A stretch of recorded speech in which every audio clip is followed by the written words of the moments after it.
Welcome to the Gateless Gate Koan 29. This one is Eno's flag. And Eno's flag has all to do with what is reality. Now in the West, we think about reality primarily as matter, primarily as like objects or what an object is. And that's really useful because a lot of science is based on that, a lot of our engineering is based on it, so it's very, very practical in a lot of ways. In other ways, it doesn't help us as much, so we have to think out of this.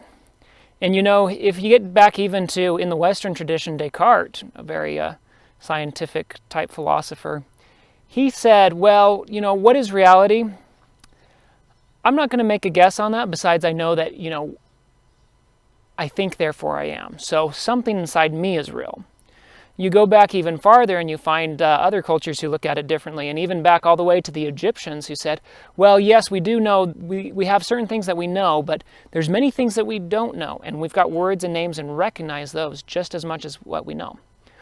So we need to think in this way when we're looking at this koan, because we have Eno, the sixth patriarch, who goes outside and he sees two monks arguing, and they're arguing over a flagpole. One monk says, the flag is the thing that moves. The other one says, no, it's the wind that's the thing that moves. Eno comes back to them and says, it is the mind that moves. And both of them are struck with awe because they didn't realize that that was the answer to the question. Now, Mumon says, flag, mind, moving, whatever, you know, all of them are wrong in one way or another. Fair enough, Mumon, you win this time. But the point of this koan is that it's not what we see with our eyes that's reality, but it's our mind, very close to what Descartes is saying. Our mind is processing something, and there's something there that's real.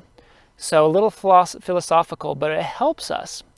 It helps us when we are looking for and trying to understand the very ephemeral nature of Zen, because we're not used to trying to deal with things this ephemeral. Usually we wave them away as simply subjective experience. But Zen is more than that.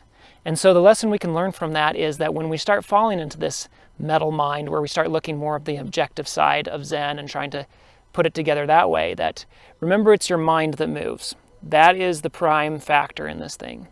And that there's objects out there and things out there that are not objective, so to speak. There's things that matter out there that are not made of matter. So that is the lesson of Koan 29. And I will see you on the next episode of the Gateless Gate.